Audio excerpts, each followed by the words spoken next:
I found that nothing in life is worthwhile unless you take risks. Nothing. Nelson Mandela said, "There is no passion to be found playing small and settling for a life that's less than the one you're capable of living." Now, I'm sure in your experiences in school and applying to college and picking your major and deciding what you want to do with life, I'm sure people have told you to make sure you have something to fall back on. Make sure you got something to fall back on, honey. But I never understood that concept, having something to fall back on. If I'm going to fall, I don't want to fall back on anything except my faith. I want to fall forward. I figure at least this way I'll see what I'm going to hit. Fall forward. This is what I mean. Reggie Jackson struck out 2,600 times in his career, the most in the history of baseball. But you don't hear about the strikeouts. People remember the home runs. Fall forward. Thomas Edison conducted 1,000 failed experiments. Did you know that? I didn't know that. Because the 1,001st was the light bulb. Fall forward. Every failed experiment is one step closer to success. You've got to take risks, and I'm sure you've probably heard that before, but I want to talk to you about why that's so important. I got 3 reasons, and then you can pick up your iPhones. First, you will fail at some point in your life. Accept it. You will lose. You will embarrass yourself. You will suck at something. There's no doubt about it. And I know that's probably not a traditional message for a graduation ceremony, but hey, I'm telling you, embrace it, because it's inevitable. And I should know. In the acting business, you fail all the time. Early on in my career, I auditioned for a part in a Broadway musical. Perfect role for me, I thought, except for the fact that I can't sing. So I'm in the wings, I'm about to go on stage, but the guy in front of me, he's singing like Pavarotti, and I'm just shrinking, I'm getting smaller and smaller. So they say, "Oh, thank you very much, and you'll be hearing from us." So I come out with my little sheet music, and it was Just My Imagination by the Temptations. That's what I came up with. So I hand it to the accompanist, and she looks at it and looks at me and looks out at the director and was like, "All right." So I start, I'm going to sing. I'm like, "It's just my imagination once again, and they're coming away with me." And I'm not saying anything, so I'm thinking I'm getting better. So I start getting into it. Running. They say, "Oh, yeah, thank you very much, Mr. Washington. Thank you." So I assumed I didn't get the job.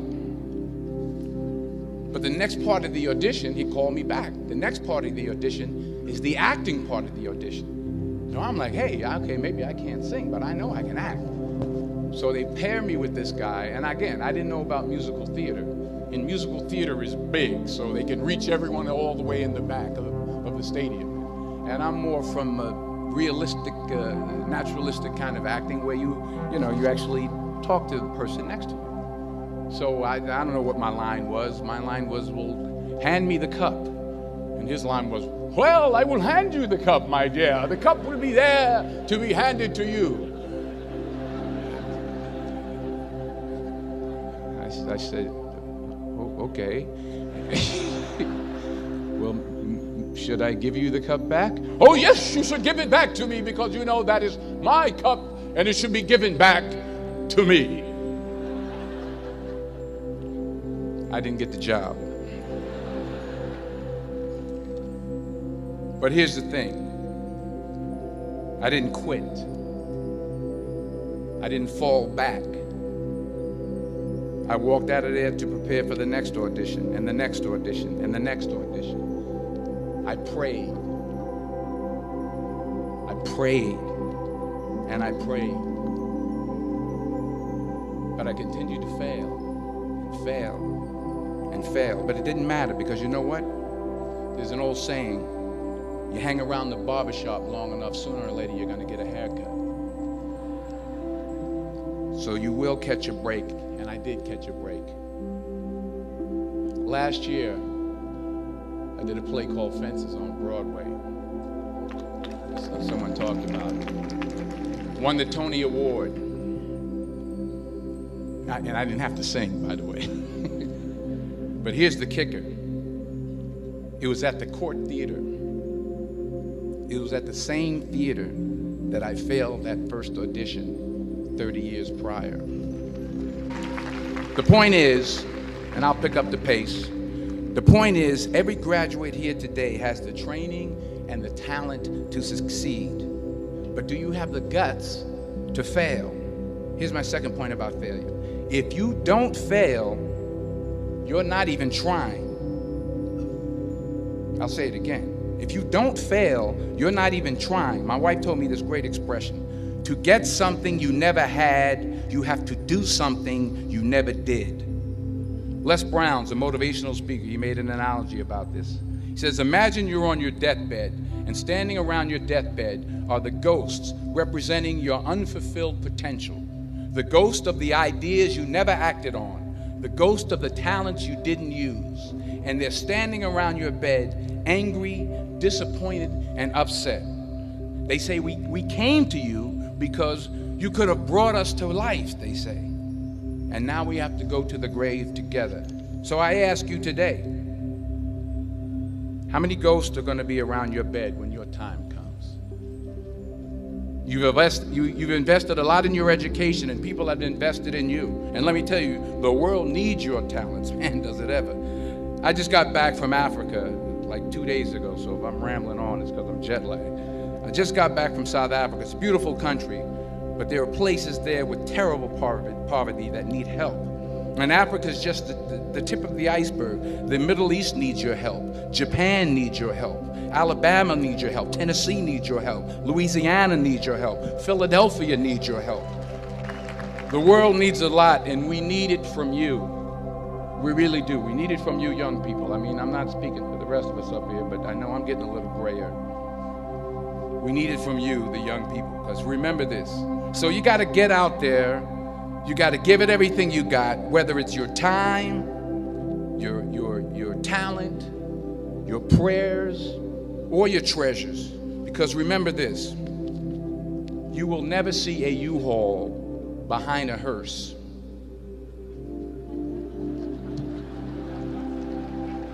I'll say it again. You will never see a U-Haul behind a hearse. You can't take it with you. The Egyptians tried it, and all they got was robbed. So the question is, what are you going to do with what you have? I'm not talking about how much you have. Some of you are business majors, some of you are theologians, nurses, sociologists. Some of you have money, some of you have patience, some of you have kindness, some of you have love, some of you have the gift of long suffering. Whatever it is, whatever your gift is, what are you going to do with what you have? All right, now here's my last point about failure. Sometimes it's the best way to figure out where you're going. Your life will never be a straight path. I began at Fordham University as a pre-med student. I took a course called cardiac morphogenesis. I still can't say it. Cardiac morphogenesis. I couldn't read it. I couldn't say it. I sure couldn't pass it. So then I decided to go into pre-law, then journalism. And with no academic focus, my grades took off in their own direction. Yeah, down. I was a 1.8 GPA one semester, and the university very politely suggested that it might be better to take some time off. I was 20 years old. I was at my lowest point. And then one day, and I remember the exact day, March 27th, 1975, I was helping my mother in her beauty shop. My mother owned a beauty shop up in Mount Vernon. And there was this older woman who was considered one of the elders in the town. And I didn't know her personally, but I was looking in the mirror, and every time I looked at the mirror, I could see her behind me, and she was staring at me. She just kept looking at me. Every time I looked at her, she kept giving me these strange looks. So she finally took the dryer off her head and she said something I'll never forget. First of all, she said, "Somebody give me a piece of paper. Give me a piece of paper." She said, "Young boy, I have a prophecy, a spiritual prophecy." She said, "You are going to travel the world and speak to millions of people." Now, mind you, I'm 20 years old. I'm flunked out of school. In fact, like a wise ass, I'm thinking to myself, maybe she's got something in that crystal ball about me getting back into school next fall. But maybe she was on to something, because later that summer, while working as a counselor at a YMCA camp in Connecticut, we put on a talent show for the campers. And after the show, another counselor came up to me and asked, "Have you ever thought about acting? You're good at that." So when I got back to Fordham that fall, I got in and I changed my major once again for the last time. And in the years that followed, just as that woman prophesied, I have traveled the world and I have spoken to millions of people through my movies. Millions who up till this day couldn't see me, who up till this day I couldn't see while I was talking to them, and they couldn't see me. They could only see the movie. They couldn't see the real me. But I see you today, and I'm encouraged by what I see. And I'm strengthened by what I see. And I love what I see. Let me conclude with this one final point, and actually the president kind of brought it up. It has to do with the movie Philadelphia. She stole my material. Many years ago, I did this movie called Philadelphia. We filmed some of the scenes right here on campus. Philadelphia came out in 1993. Most of you were probably still in diapers. Some of the professors too. But that cracked me up. But it was a good movie. Rent it on Netflix. It's a good movie. Rent it. I get 23 cents every time you rent it. Please, rent it. True. Parents up there, rent it. Netflix, please. Tell your friends too. It's about a man played by Tom Hanks who's fired from his law firm because he has AIDS. He wants to sue the firm, but no one's willing to represent him until a homophobic ambulance chaser lawyer, played by yours truly, takes on the case. In a way, if you watch the movie, you'll see everything I'm talking about today. You'll see what I mean about taking risk or being willing to fail.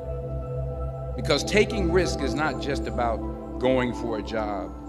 It's also about knowing what you know and what you don't know. It's about being open to people and to ideas.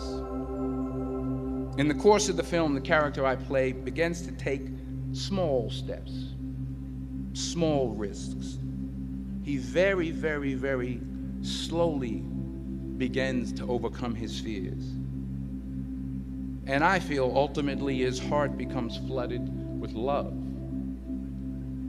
And I can't think of a better message as we send you off today.